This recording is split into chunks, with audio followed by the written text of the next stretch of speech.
할렐루야. 여러분 그 마태복음 7장 7절 이하의 말씀을 아세요?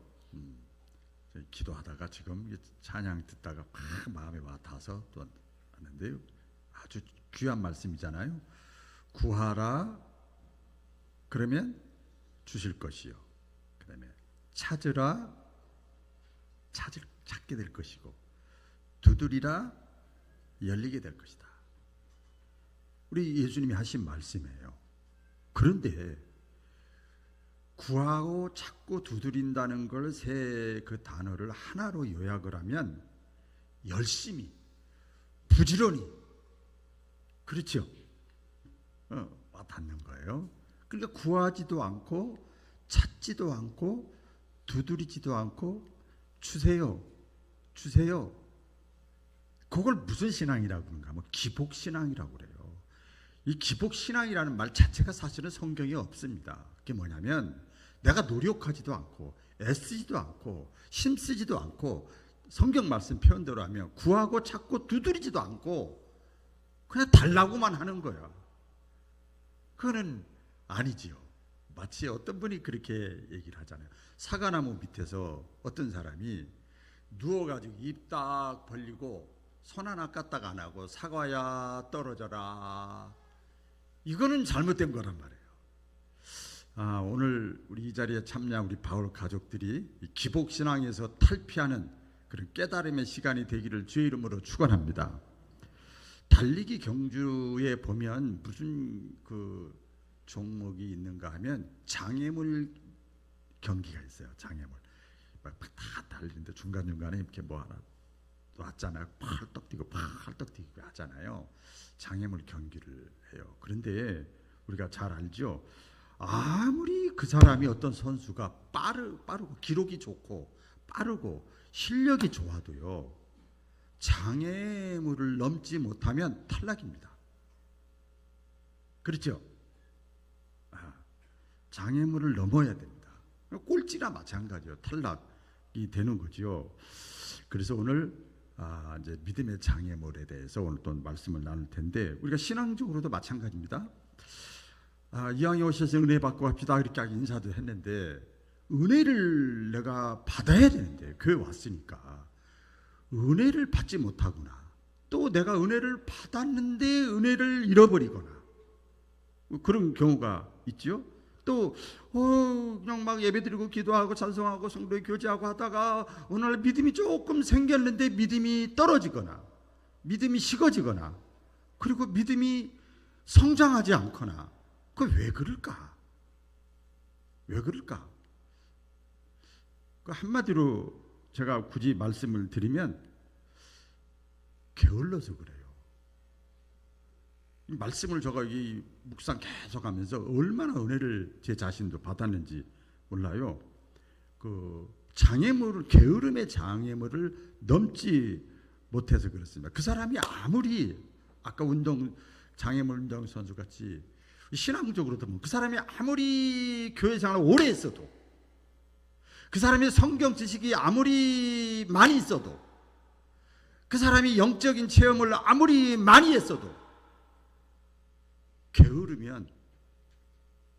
게으름의 이 장애물을 넘지 못하면 결국은 꼴찌가 되는 겁니다. 사도 바울이 그 마지막 고백을 할 때 보면 내가 선한 싸움 다 싸우고 달려갈 길 다 가고 이게 뭔가 하면 부지런히 열심히 했다는 거예요.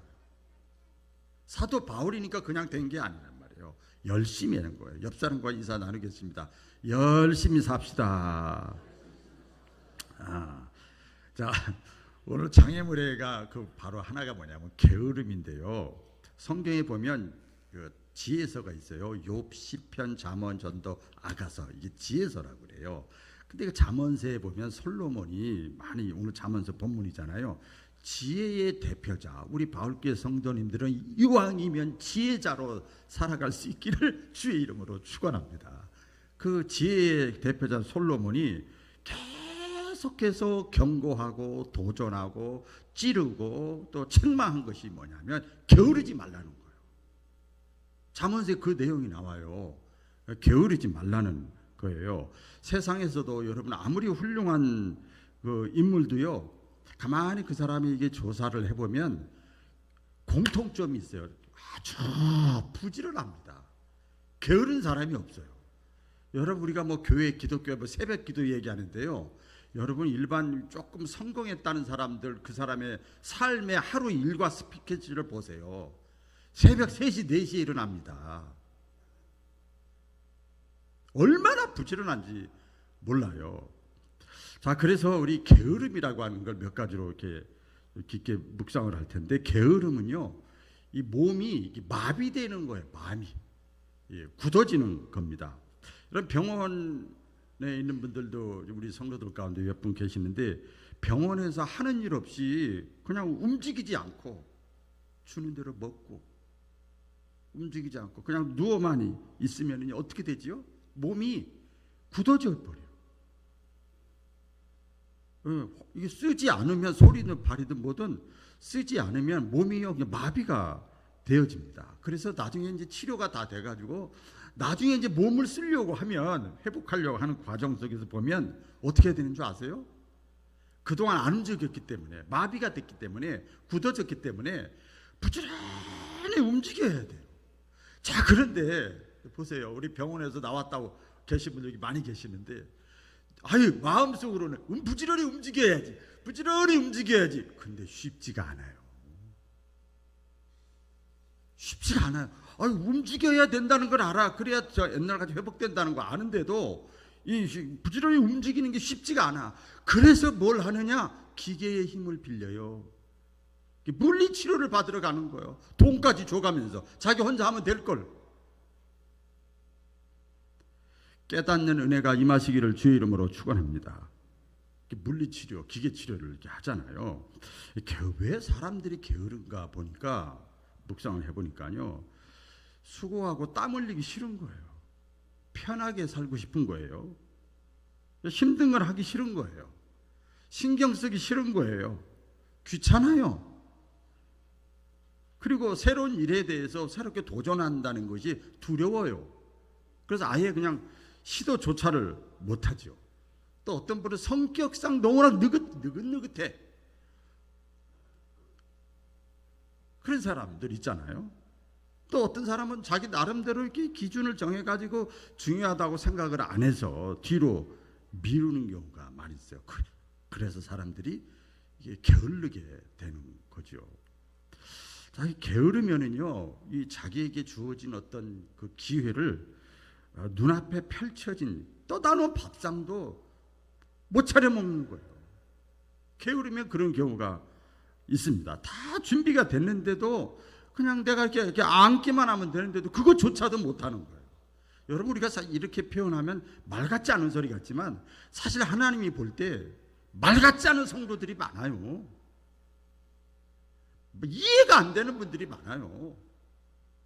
그냥 받기만 하면 되는 건데 참여만 하면 되는 건데 그것조차도 못하는 거예요. 영적으로도 마찬가지입니다. 여러분 우리가 은혜를 받아야 되는데 게으르면 하나님이 다 예비해 놓으신 은혜도 받지를 못하는 거예요. 그런데요, 잠언서 묵상을 하면서 또 하나 정말 아이러니컬한 건데, 게으른 사람도요, 이렇게 게으른 사람도 마음속에 기대와 소망과 바라는 것을, 소원은 다 있다는 거예요.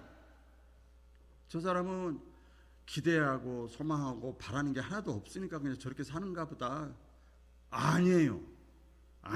보니까 게으른 사람의 특징도 뭐냐면 그 마음만은요 항상 바쁘게 움직여. 손과 발과 몸이 안 움직여서 그렇지 마음은 막 바쁘게 움직이는 거예요. 여러분 게으른 사람이라고 그래서 희망과 기대가 없는 것이 아니라 게으른 사람이 오히려 원하는 것이 더 많다는 거예요. 더 많다는 거예요. 잠언 오늘 13장 4절에 보면요, 우리 다 같이 한번 읽어볼까요? 시작. 게으른 자는 마음으로 원하여도 얻지 못하나 부지런한 자의 마음은 풍족함을 얻느니라. 게으른 사람은 뭘 한다고요? 마음으로 뭐예요? 원해. 마음으로 원하는 게 많아. 그런데요, 성경을 보니까요, 잘 들어보세요. 하나님이 하신 말씀, 성경은 하나님의 말씀이니까 뭐라고 말씀하셨는가 하면, 이 게으른 사람이 마음으로 원하는 게 있거든요. 기대하는 게 있거든요. 되고 싶은 거, 받고 싶은 것이 있어요. 게으른 사람이 그런 마음을 가지고 있는 것은요, 욕망이라고 표현했어요. 또 현대인 성경에 보니까요, 탐심이라고 표현했어요. 당연한 게 아니야. 게으르면서 받기를 원하고, 대접받기 원하고, 인정받기 원하고, 복받기 원하고, 잘되기 원하는 거, 이거 탐심이래요. 이거 어떤 분은 그러더래요. 도둑놈 심보라, 도둑놈 심보라고. 자기 욕심에 불과한 거지. 부정적으로 표현했어요. 게으른 사람이 뭔가 마음의 소원을 가지고 있는 것을 하나님은 좋지 않게 표현을 하신 거예요. 자기 욕심에 불과한 거. 심고 물을 주어야 내가 거둘 수 있는데 심지도 않고 물을 주지도 않으면서 많이 거두고 싶은 마음만 계속 마음속에 있는 거예요. 우리 그냥 기도할 때 그러잖아요. 주시옵소서, 주시옵소서, 주시옵소서. 주시옵소서만큼 내가 하나님 앞에 뿌리고 심고 노력하고 애쓰고 힘쓰고 수고하고 땀 흘리고 희생하는 것은 내가 이렇게 할게요. 힘들어도 할게요. 내가 이렇게 해볼게요. 이렇게 도전해볼게요. 이런 기도는 안 하고 그 주시옵소서만 하는 거예요.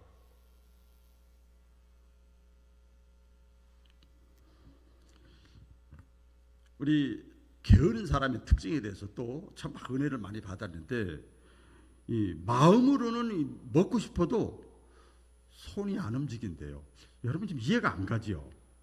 근데 볼까요? 오늘 성경 또 보면요, 잠언 19장 24절에 보면 또 읽어볼까요? 시작. 게으른 자는 자기의 손을 그릇에 넣고서도 입으로 올리기를 괴로워하느니라.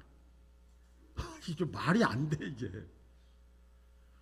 예, 게으른 자는 자기의 손을 그릇에 넣고 이렇게 하기만 하면 되는 거예요. 이렇게 하기만 하면 되는 거예요. 손으로 입에 넣어. 그것도 괴로워해. 그것도 힘들어해.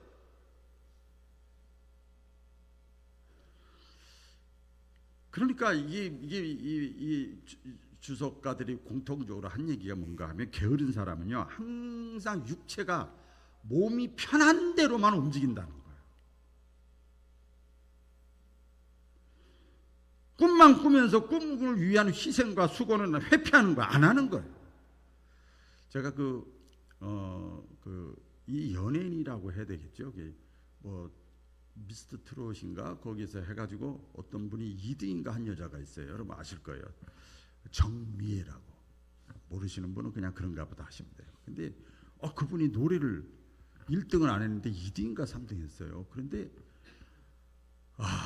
얼굴은 그러나 그나마 통통해서 그런데 몸이 그냥 이렇게 레슬링 선수 같더라고요. 여자 레슬링 선수 같아요. 근데 노래를 그렇게 잘하는 거예요. 근데 아기를 낳고 집에서 애만 키우고 아기가 많아. 그래가지고 몸이 뚱뚱한 거예요. 노래는 기가 막히게 잘해요. 그런데요, 좀 거의 2, 3년 지났죠. 근데 엊그제 제가 아침마당인가요? 어디 잠깐 보니까요, 어떤 날씬한 여자가 나와서 이렇게 얘기하더라고요. 아나운서랑. 그래서 사람한테 저 사람 누구지? 그러니까 누구지? 본 거 알고 봤더니 그 여자가 그 여자야. 뚱뚱한 여자인데 날씬해. 얼굴도 몸도 날씬해졌어요. 저는 동물의 왕국으로 은혜를 받지만 목사라고 그런지 항상 또 은혜를 받았어요. 자기가 유명인이 되고 벌써 이제 리스트에 올라가고 위치가 되니까 거기에 맞춰서 자기 몸을 만들어내는 거예요. 여러 유명 연예인들이 그렇잖아요. 그런데 그냥 만드는 게 아니에요. 여러분 지금 몸 관리하느라고 애들 쓰시죠? 쉬워요. 어렵잖아요. 근데 그 얘기를 들어보면 독해야 된다는 거야. 자기 자신에 대해서. 먹는 거, 입는 거, 마시는 거, 자는 거, 생활 습관 싹 바꿔야 된다는 거예요. 3년, 5년 만에 되는 게 아니라 7개월, 5개월, 6개월 만에 완전히 사람이 달라져. 얼마나 열심히 살았겠냐 말이야. 얼마나 부지런히 살았겠냐 말이야. 제가 노래가 물론 있지만 외적인 것도 중요하잖아요. 저는 그래서 가만히 보면 내가 목사가 됐어. 내가 장로가 됐어. 내가 회장이 됐어. 그러면 그 위치에 맞는 사람이 되기 위해서 생활 습관, 말하는 것, 태도 이거 다 바꿔야 돼요. 대통령이 돼가지고 일반 평범한 국민처럼 행동하고 말하고 생각하고 판단하면 되겠어요? 안 되지요. 본받을 게 많이 있더라고요. 부지런하다는 거죠. 열심히 산다는 거죠. 게으른 사람을 또 성경에 뭐라고 또 잠언서에 참 표현을 잘했는데 잠자는 것과 같다고 그랬어요. 게으른 사람은 마치 잠자는 것과 같다. 게으름이 사람으로 깊이 잠들게 하나니 태만한 사람은 줄일 것이니라. 그러니까 정확하게 말하면 게으르다고 하는 것은 지금 먹고 마시고 움직이고 활동하는 거지만 사실은 그 사람 잠자는 거다. 잠자는 사람한테 뭘 기대해요? 교회 나서 예배드리고 애들 들어서 뭐 여러 직장 다니는 거 하는데 게을러 그 사람이. 겉으로 보면 움직이는 것 같은데 그 사람은 잠자는 거라. 잠자는 사람한테 뭘 기대할 수가 없지요. 계속 누워만 있는 거예요. 누워만 있는 거예요. 움직이질 않는 거예요. 하루 24시간의 일정표가 여러분 뭐 너무 스트레스 받게 계속 부지런히 살 필요는 없지만 여러분 우리의 생활 습관을 한번 이렇게 점검해 봐야 돼요. 옛날에 어릴 때 시간표 초등학교 들어가면 국민학교 때문에 시간표를 막 동그랗게 해가지고 했던 기억이 나요. 제가 옛날에 그리고 입시 공부할 때 동그라미 하고 4개월인가 5개월 남겨놓고 하는데요. 하루 날짜를 정해서 밥 먹는 시간도 아깝더라고요. 그래도 될까 말까요? 게으르면요, 여러분 결국은 점진적으로 서서히 그 사람의 인생은요 쇠퇴하고 퇴락하고 망하게 돼 있습니다. 급이 그나마 A급이었는데 B급, C급으로 떨어지는 거예요. 그 사람의 가치가. 이런 거 있어요. 오래전에 제가 신학생 때 깨달았는데 바닷가에서 청소년 수련회를 데리고 가라고 인천 서해안 가면 그때 깨달았는데요. 뭐 당연한 거지만 내가 잠자는 거와 상관없이 아까 게으른 게 잠자는 거라고 그랬잖아요. 상관없이 내가 잠을 자도 세상은 여전히 돌아간다. 다 당연한 건데 그때 깨달은 거예요. 내가 게으른 거와 상관없이 시간은 흘러간다. 역사의 수레바퀴는 흘러간다. 그러니까 갑자기 정신이 바짝 들더라고요. 그게 깨달아졌어요. 어떤 사람은 하루 24시간을 보니까 72시간으로 사는 사람하고 똑같아요. 3일 사는 사람하고 하루 살 그 사람이 보니까 틀려. 어떤 사람은 또 24시간을 보니까 2시간, 3시간 사는 사람이 있어요. 나머지는 그냥 잠자는 거야. 게으른 거예요. 그냥. 기회를 잃으면 여러분 아무것도 얻지를 못합니다. 기회는 항상 있는 것이 아니에요. 찬스 있어 기회야. 항상 있는 것이 아니더라고요. 그래서 기회라고 그래요. 지혜로운 사람은 어떤 사람이 지혜로운 사람이냐? 오늘 바울 가족들 여러분들이 다 지혜롭기 원하는데 지혜로운 사람은요 기회를 붙잡는 사람. 자, 오른손을 드시고 나는 지금부터라도 기회를 붙잡겠다. 다시요. 나는 지금부터라도 기회를 놓치지 않겠다. 할렐루야. 이게 지혜로운 사람이에요. 지혜로운 사람. 우리 성경에 보면 또 하나님께서 자기 사람들을 이렇게 부르셔서 이렇게 복을 주시는데 또 사용하시는데 기회를 주시더라고요. 그때마다 기회를 주셔요. 먼저 그 우리 아브라함을 이렇게 보니까 늙은 아브라함을 이렇게 부르실 때 나이 들어서 조카와 헤어진 다음에 땅을 주는데 동서남북을 바라보라. 늙은 아브라함이 힘도 없잖아요. 걷기 힘들잖아요. 근데 동서남북을 바라보라. 그리고 바라보고 네가 할 수 있는 데까지 계속 걸어가라. 동쪽도 걸어가고 서쪽도 걸어가고 남쪽도 걸어가고 계속 걸어가면서 종과 횡으로 두루 다니면서 그 땅을 네가 밟을 때까지 밟아봐라. 이게 뭐예요? 약속을 주셨으니까 가만히 있는 것이 아니고 동서남북을 바라보고 계속 밟아 나가는 거예요. 부지런하고 열심히 하는 거예요. 하나님이 그렇게 말씀해. 내가 약속했으니까 가만히 있어. 입만 벌리고 있어. 내가 다 그냥 떠줄게. 먹어. 이렇게 해주는 게 아니라 이 말이에요. 네가 밟으면 네가 밟은 땅을 너와 내 자손에게 내가 반드시 내가 주리라. 말씀하잖아요. 또 여호수아 그 가나안 땅을 앞에 둔 여호수아에게도 하나님께서 말씀합니다. 네가 이제부터 요단강도 밟고 요단강 밟고 나서 그 다음부터 딱 무조건 밟아. 적군이 있든 말든 신경 쓰지 말고 그냥 밟아버려. 막 네가 움직여 앞으로 가. 두려워하지 말고. 그러면 네가 밟는 땅은 내가 너에게 또 다 줄게. 그러니까 그 하나님의 말씀을 듣고 여호수아가요 아침에 일찍이 일어나서 같이 해볼까요? 아침 일찍이 일어나. 아침에 일찍이 일어나가지고 막 봤습니다. 여기 여호수아 3장 1절에 보면 이에 여호수아가 아침에 일찍이 일어나 시딤을 떠나 요단에 이르니라. 이 보니까 아침이라고 하는 것은 부지런함의 표현이에요. 아침에 일찍이 일어나서 그러니까 아침이 기회예요. 그 점심이나 저녁은요 이 게으름의 상징으로 그 유대에서는 표현된답니다. 열심히 해야 돼. 열심. 하나님은요 잘 들어보세요. 기회를 주시는데요. 지금도 우리에게 여러 가지 어떤 사건을 통해서 기회를 주시고요. 이렇게 말씀을 듣는 시간을 통해서 기회를 주시고요. 말씀 들을 때는 맹숭맹숭했는데 가다가 기회를 주시고요. 깨닫게 하시는 거예요. 성령의 감동이라고 그래요. 막 그 기회를 주시는 거예요. 구체적으로 기회는 뭐냐? 그렇게 말씀과 성령의 감동과 사건을 통해서 좋은 사건, 안 좋은 사건을 통해서 나에게 막 깨닫게 하시는 거예요. 이렇게 하시면서 구체적으로 하나님께서 나에게 기회의 때가 있어요. 그게 너 시간 있을 때,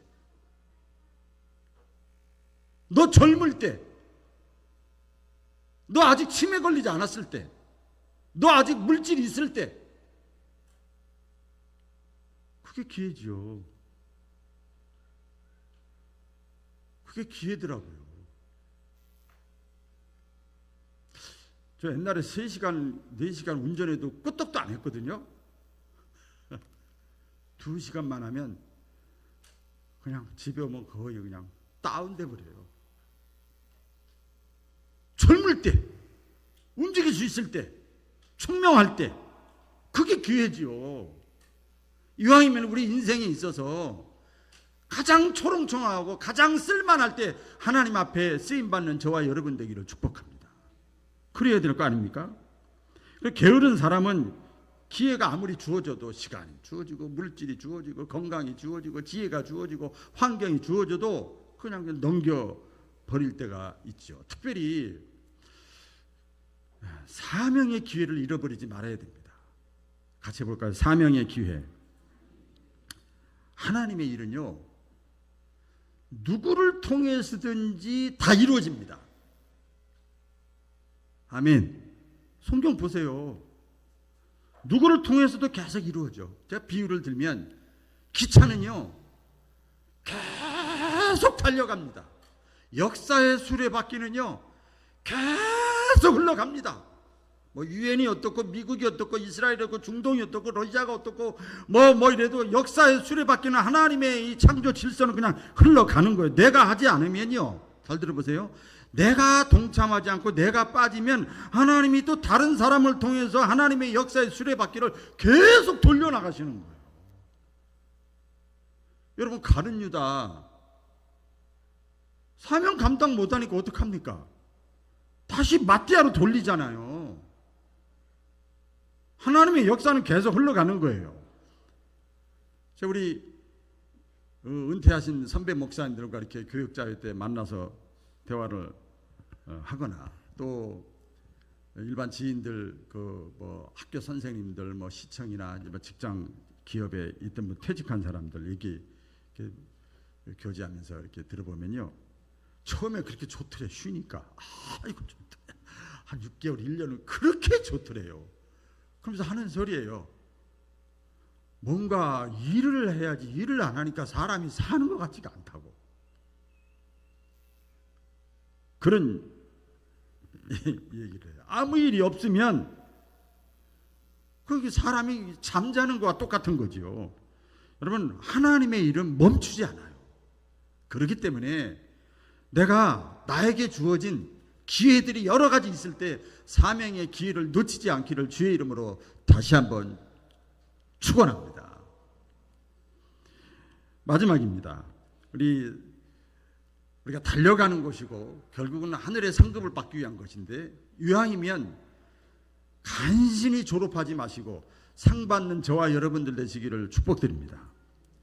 아까도 말씀드렸습니다만 잠을 자도 하루는 지나가고요, 잠자지 않고 열심히 일을 해도 하루는 지나가고요, 적당히 일을 해도 지나가고요, 열심히 일을 해도 지나가고, 시간이 지나가고 세월이 흘러가요. 다 지나가요. 계속 짝짝짝짝 돌아가요. 그러나 행동의 결과는 천양지 차이가 있는 거예요. 완전히 달라요. 말씀 있잖아요. 시편 128편에 보면 내가 내 손이 수고한 대로 먹을 것이라. 내가 복되고 형통하리로다. 오늘 그 본문 9절을 말씀해 보면요, 이렇게 계속 묻는 거예요. 솔로몬을 통해서 묻는 거예요. 게으른 자여, 내가 언제까지 누워서 뒹굴뒹굴 하겠느냐? 여러분들이 집에서 누워서 소파에 누워서 뒹굴뒹굴해, 이걸 게으르다고 하는 표현이 그런 거예요. 표현이 네가 시간 있고 건강하고 할 수 있을 때 일을 해야지. 일을 네 생명 유지하고 건강 잘 관리하고 몸 관리 잘, 질질 끌려가는 것밖에 안 돼. 결국은 다 쇠퇴하게 됐어요. 이번 심하게도 때 말씀드렸습니다만 다 쇠퇴하게 돼 있는 거예요. 언제까지 네가 누워서 뒹굴뒹굴 하겠느냐. 오늘 9절에 그 내용입니까? 내가 언제쯤 잠에서 깨겠느냐. 제가 탁구 좋아하잖아요. 그럼 한 10분 정도만 가르쳐요. 거의 일반 탁구장 전국적으로 다 그래요. 딱 10분만 원리를 가르쳐. 이렇게 다 원리 가르쳐. 그러면 일주일에 한 번이나 두 번만 가르쳐. 일주일에, 하루가 아니라. 나머지 시간은 뭡니까? 자기가 연습해야 돼. 예, 자기가 부지런히 거울 보고 하든지 뭘 하든지 스마트폰을 붙여 자기가 셀카로 하든지 해서 부지런히 해서 그 원리가 머리는 다 알아도 그것이 내 몸에 기능화 될 때까지는 계속 연습해야 돼. 우리 아시죠? 탁구 치는 분 아시죠? 모든 운동이 다 마찬가지예요. 우리가 신앙생활하고 말씀을 듣고 신앙생활 어떻게 하고 하나님이 뭘 기뻐하는 거 다 알아도 내 실제 생활 가운데서 계속 내가 가능한 것부터 연습을 해야 돼요. 경건의 훈련을 해야 된다 이 말이에요. 그래야 그리스도인다워지는 거예요. 그렇게 되는 거죠. 우리 주인이나 회사의 기업 대표나 또 집안의 가장의 입장에서 보면 자식이나 종업원이나 이 종이 게으르면 정말 답답해요. 이거 자를 수도 없고 죽일 수도 없고 내쫓을 수도 없고 호적에서 팔 수도 없고 이거 어떻게 해요? 이거 어떻게 하면 좋겠어? 누구한테 물어봐야 되나? 푸틴은 그냥 마음에 안 드니까 그냥 싹 다 죽여버리더만. 현대인의 성경에 보면요, 우리 이거 잠언 3장 10장 26절 말씀에 보면 이런 말씀이 있어요. 게으른 자는 그 부리는 사람에게 마치 이의 식초와 같고 눈의 연기 같으니라. 현대인의 성경에 보면 이렇게 표현합니다. 게으른 자는 고용주라고 그랬어요. 고용주에게 상한 이빨의 식초 같고 눈의 연기 같아서 대단히 귀찮은 존재니라. 옆에 있어. 죽이지도 못하고 살리지도 못해. 아주 귀찮은 존재야, 게으른 사람은. 디딤돌이 돼야 되는데 장애물이 되는 거예요. 거침돌이 되는 거예요. 보기가 안 좋다는 거지요. 하나님의 일을 맡은 자들을 성경에서는 종이라고 그래요. 저와 여러분이라고 그랬어요. 가만히 생각을 해보세요. 우리 평신도지만 우리의 모습을 보고 내 모습을 보고 지금 하나님이 어떤 마음을 갖고 계실까? 귀찮은 존재, 답답한 존재, 안타까운 존재, 신경 쓰이는 존재.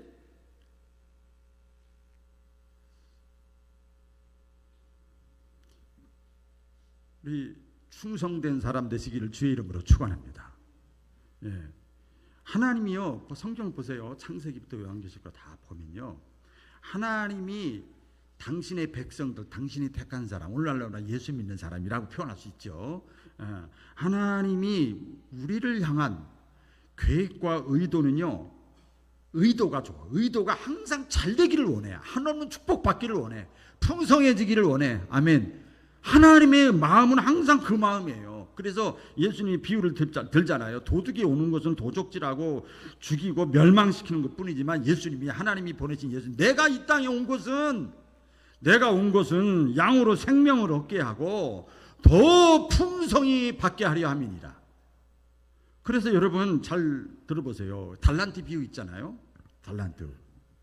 종이 주인들에게 5달란트, 2달란트, 1달란트 맡겼잖아요. 그 맡긴 것은, 맡기고 나서 종이 해외여행 다니고 그냥 놀러 다니려고 간 게 아니란 말이에요. 맡긴 건 뭐냐? 부려먹으려고 맡긴 것이 아니라 오히려 이 주인이 주고자 하는 것이 있어. 그냥 주면 안 되잖아. 기복신앙이잖아요.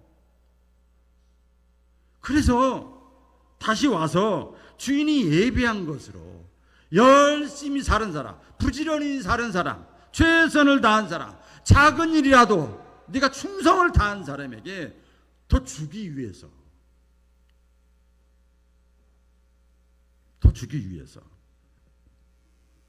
그래서 게으르지 말아야 된다는 거죠. 많이 말씀하잖아요. 행한 대로, 심은 대로, 뿌린 대로 내가 거두게 하고 주게 하겠다. 이게 열심이라는 거죠. 행한 대로, 뿌린 대로, 심은 대로. 아까 구하라, 찾으리라, 두드리라 똑같은 거예요. 열심히 의미가 있습니다. 유명한 예화가 하나 있는데 소개해 드릴게요. 참 은혜를 제가 받았는데요. 많은 재산을 가진 아버지가 있었는데 아들이 굉장히 게을러요. 그래서 나중에 죽기 전에 땅을 물려줍니다. 땅을 물려주면서 그 아들에게 이렇게 얘기를 해요.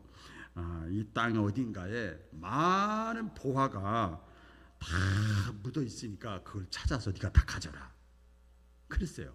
그래서 아유 고마워요 아버지. 그 아버지가 돌아가셨어요. 그리고 그 아버지가 말한 대로 이 땅 어딘가에 보화가 있다고 그러니까 그 다음 날부터 열심히 땅을 파는 거예요. 그래서 가까운 데서 땅을 다 팠는데 없어. 그래서 오른쪽에 가서 또 땅을 파는데 또 거기도 없어. 야, 비 파서 그런가. 또 깊이도 파보니까 없어. 앞에도 없고 뒤에도 계속 멀리까지 다 팠어. 근데 보화가 없는 거예요. 그래서 이제 포기할까 그랬는데 때가 벌써 봄이 됐어요. 그래서 씨나 뿌리자. 그래가지고 그 땅에다가 다 씨를 뿌린 거예요. 그랬더니 막 풍성한 결실이 이루어진 거예요. 그랬더니 이 게으른 아들이 그때서야 깨달은 거예요. 야, 열심히 사는 거, 땅을 열심히 파는 거예요. 동서남북 할 것 없이 그렇게 깨닫고 부지런히 살았다는 전설 따라 삼천리가 있습니다. 여러분, 천재는요, 유명한 얘기 해볼까요? 천재 있죠, 천재. 유명한 얘기입니다. 태어나는 게 아니고 열심히 노력하는 사람. 하나님이 우리 인간을 그렇게 만드셨어요. 그렇기 때문에 우리에게 맡겨진 땅을 부지런히 갈아야 됩니다. 부지런히 갈아야 되고 해야 돼요.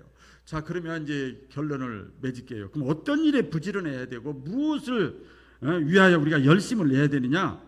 자, 오늘 교회 나오셨잖아요. 자, 근데 교회 나오기 전에 사실입니다. 인간적으로 교회 안 나와도 마찬가지예요. 예, 영적인 일에 열심을 내야 됩니다. 같이 해보겠습니다. 영적인 일에 열심을 내야 된다. 영적인 일에 열심을 내야 돼요. 왜 그런 줄 아세요? 이거 깨달으면 여러분 수지 많은데 이거 알려드려야 되나 말아야 되나? 어디에 열심을 내야 돼? 부지런해야 돼. 영적인 일에 열심을 내야 돼요. 왜 그러냐? 그 근거가 뭐냐? 어디에 근거하고 그래요? 교회니까 그런 거예요? 아니에요. 자, 보세요. 성경에 아주 우리가 가장 많이 들었던 거, 요한 3서 2절 뭐예요? 사랑하는 자요, 내 내 영혼이 신앙의 문제가 잘 됨 같이 내가 육신의 문제, 범사가 잘 되고 형통하기를 간구하노라. 원리야. 영혼이 잘 돼 영적인 일에 열심을 내야 돼. 또 마태복음 6장 33절 아닙니까? 무엇을 먹을까, 무엇을 마실까, 무엇을 입을까, 막 사람들이 그거 신경 쓰잖아요. 그런데 너희는 먼저 그의 나라와 그의 의를 구하라. 그 하나님의 나라와 하나님이 기뻐하는 걸 먼저 해봐라. 열심을 내봐라. 그리하면 이 모든 것을 너희가 구하지 않은 것과 너희가 원하는 것을 더하여 주시리라. 아멘이지요. 딱 근거가 나와 있습니다. 많이 있어요. 그리고 시편 37편 4절 먼저 하나님을 기쁘시게 해드려라. 이 영적인 일이야. 그리하면 내 마음의 소원을 이루어 주시리로다. 육적인 문제야. 아 이거 그냥 가르쳐주면 안 되는데. 성경이 다 나와 있어요. 그래서 영적인 일에 더 열심을 내야 된다는 거죠. 얼마나 실속 있는 겁니까, 여러분? 여러분 좀 실속 있게 신앙생활할 수 있기를 주의 이름으로 축원합니다. 그 기도하는 일에 영적인 일이라는 건요, 딱 많지 않아요. 원리만 정확하게 하나님의 말씀 앞에 있으면 나머지는 자동으로 따라오는 거예요. 기도하는 일에 우리가 부지런해야 됩니다. 기도하는 일. 예수님은요, 보세요. 하나님의 아들이잖아요. 그런데 이 공간복음에 보면 예수님은 습관을 따라 산에 올라가시니라. 습관을 따라 기도하시니라. 다 그렇게 나와. 습관을 따라. 뭐 갑자기 마음 먹고 내가 그냥 기말고사 그냥 갑자기 막 벼락 시험 공부하는 게 아니고 습관을 따라. 그러니까 평상시 습관을 따라. 여러분 성경 읽는 것도 마찬가지예요. 갑자기 오늘 이 100장 읽어야지. 그럴 필요 없어요. 매일 조금씩 생활 속에서 하나님을 그게 의식하는 거거든요.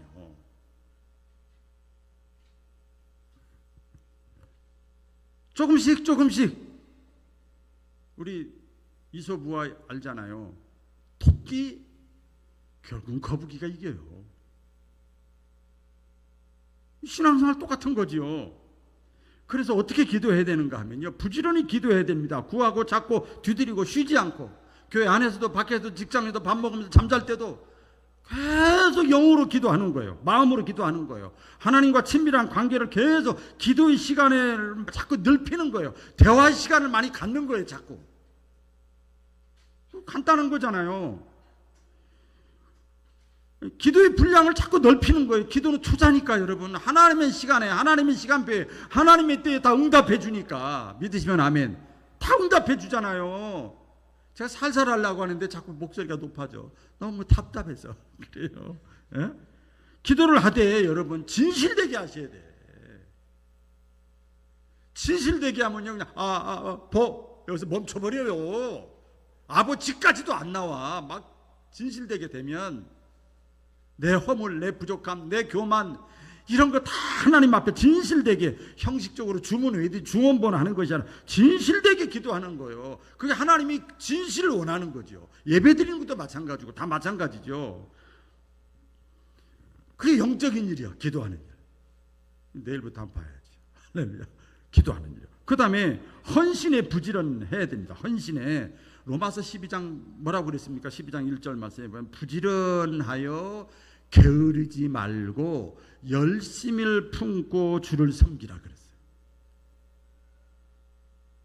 부지런하여 역설적으로 게으르지 말고 열심을 품고 주를 섬겨라. 너희가 잘 되는 길이다.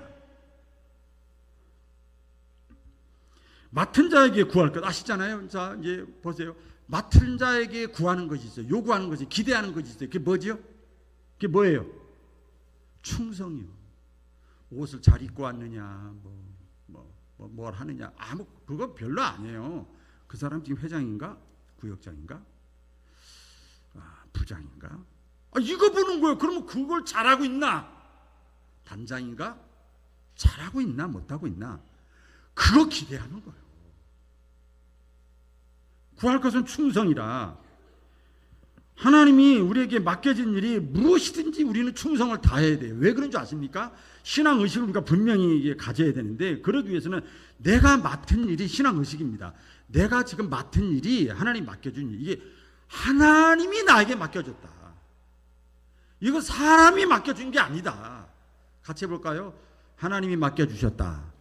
네, 하나님이 맡겨주신 거예요. 사람이 맡겨준 거라고 그러면 저도 벌써 아마 새벽 기도니 주일날 오후니 뭐 예배니 뭐 신방이니 아마 다 내 감정대로 했을 거야. 하나님이 맡겨주신 거예요. 어떤 핑계로도 영적인 사명의 상을 잃지 않기를 바랍니다. 성경이 이렇게 표현했어요. 너희가 충성하되 죽기까지 하라고 했어요. 죽기 하겠어? 그럼 찾아가는 거예요. 죽기 하겠어? 아멘 하고 뛰어앉는 거예요. 죽기 하겠냐고. 죽기까지 충성해라. 특별히 우리 저와 여러분들은요, 그 충성과 뭐 기도와 모두 다 마찬가지입니다. 그 핵심의 포인트는 영혼 구원의 열매입니다. 때를 얻든지 못 얻든지. 국가축제 엊그제 갔었는데 거기 뭐 전도팀들이 왜 이렇게 많은지 몰라. 여기저기다가 막. 때를 얻든지 못 얻든지. 근데 그 사람들이 노인네고 좀 이렇게 시대에 뒤떨어진 사람 같았으면 뭐 그런가 보다. 쫙 빼입은 사람들이 예의 바르게 딱딱 그냥 음료수 줘가면서 막 또 열매는 두 번째야. 하나님이 기뻐하는 일이 내가 좀 동참하고 있는 거예요.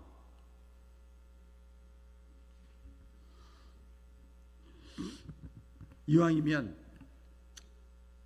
선봉에 서서 주의 일에 충성하시기를 주의 이름으로 축원합니다. 한 사람이, 제가 심야기도 때 그랬는데 성가대도 있잖아요. 한 사람의 솔리스트가 쫙 끌고 가면 나머지 따라오게 돼 있어요. 분위기에 내가 묻히지 말고 내가 위치가 주어졌으면 분위기를 끌어가는 사람이 돼야지. 자식들이 하자는 대로 부모가 다 합니까? 아니에요. 내가 선봉에 서서 이왕이면, 제가 이왕이라는 말 잘하잖아요. 이왕이 왔으니 은혜 받고 갑시다 하는 거죠. 이왕이면 내가 선구자가 돼서 나를 보고, 예수님 봐야 되는데 안 보이니까 나를 보고 같이 신앙의 길을 걸어갈 수 있도록. 우리 예수님 그러잖아요. 제자들이 피곤하니까 쉽시다. 뭘 이렇게까지 합니까? 아니다. 하나님이 일하시니 나도 일하는 것뿐이다. 하나님은 시편에 졸지도 주무지도 않고 낮에도 밤에도 모든 주리 가운데 쉬지 않고 하나님이 일하신다. 그래서 나도 일하는 거다. 이게 부지런함이잖아요. 우리 바울교회 모든 성도님들이 게으름으로 주어진 기회를 놓치지 마시고 우리가 부지런함으로 주를 섬겨서 축복의 주인공들 다 되시기를 축복합니다. 기도하겠습니다. 하나님 아버지,